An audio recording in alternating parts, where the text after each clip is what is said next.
ధర్మం నుంచి చిన్నప్పటి నుంచి నేర్పిస్తూ పెంచండి. ఎందుకంటే మన బిడ్డల్ని కాపాడే శక్తి వాళ్ళకు కలుగుతుంది. పరాయి మతాల వాళ్ళు మనల్ని ప్రలోభ పెట్టేటప్పుడు మన బిడ్డే వాళ్ళ రక్షణగా నిలబడతాడు. అందుకని చెప్తున్నానండి, మన మతాన్ని మనం కాపాడుకుందాం. ఇక్కడ కులాల కోసం మనం పోరాడవద్దండి. మన మతం కోసం పోరాడదాం, మన హిందూ కోసం పోరాడదాం. మన వాడికి ఏదన్నా అన్యాయం చేస్తే మన కులం వారు, మన వ్యక్తి వర్గం వారు అని కాదండి. మన హిందువులు, మన వాళ్ళు, వాళ్ళకి ఏం జరిగినా మేము ముందుంటాం అనేటట్టుగా మన బిడ్డల్ని పెంచండి.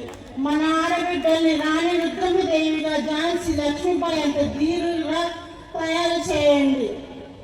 ఇంత మంచి అవకాశాన్ని మనము హిందువులం అనే విషయాన్ని బిడ్డకి సగర్వంగా ఉగ్గుపాలతో నేర్పించండి.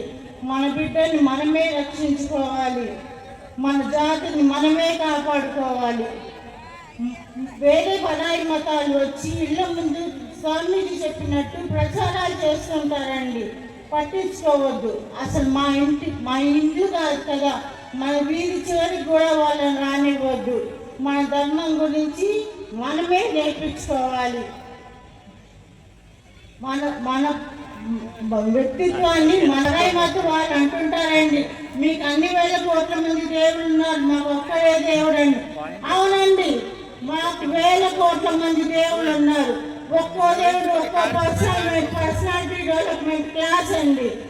చెప్పండి మీ పిల్లలకి, ఒక్కో దేవుడి చరిత్రని చిన్న చిన్న కథలుగా చెప్పండి. అవే వ్యక్తిత్వ వికాసం, ఎలా ఉండాలి, ఎలా మాట్లాడాలి, ఎలా కట్టుబొట్టు ఉండాలి, ఎలాంటి ఆహారం తీసుకోవాలి, వ్యాయామం ఎలా ఉండాలి, మన దేవుళ్ళు మనకు నేర్పించారు. ఒక్కొక్కరు ఒక్కొక్క పర్సనాలిటీ డెవలప్మెంట్ అండి. అది మన బిడ్డలకు నేర్పిస్తూ ఉండండి. ఇంత మంచి అవకాశాన్ని కల్పించిన మన సంఘం వాళ్ళకి కృతజ్ఞతలు తెలియజేసుకుంటున్నానండి. అంతోకింతో మన దేశంలో హిందూ ధర్మం బతుకుందంటే ఇలాంటి ఆర్ఎస్ఎస్ అంటే స్వతంత్ర సంస్థల వల్లే ఉందండి. నేపాల్, ఇండోనేషియా వంటి దేశాలు హిందూ దేశంగా వెలిసిల్లాయి ఒకప్పుడు, కానీ ఇప్పుడు అలాంటి పరిస్థితి అక్కడ లేదండి. వాళ్ళు హిందూ వలసలుగా మన దేశానికి వస్తున్నారు. కనీసం మనకు ఒక పూట భోజనం పెట్టే శక్తి అయినా ఉంది. మన దేశాన్ని మనం రక్షించుకోకపోతే మనం వలస వెళ్ళడానికి వేరే దేశాలు లేవండి, మన దేశమే ఉంది. 80% ఉన్న మన హిందువులం 60% పడిపోయాం. లవ్ జిహాద్ పేరుతో విచ్చలవిడిగా మన ఆడబిడ్డలకు నాశనం చేస్తున్నారు, అమ్మేస్తున్నారు విదేశాలకి. మనల్ని మనం కాపాడుకోవాలి. మన ధర్మాన్ని రక్షించుకోవడానికి మన హిందువులందరం ఒక్కటై మన జాతిని, మన ధర్మాన్ని, మన దేవాలయాల్ని కాపాడుకుందామండి. జై హింద్.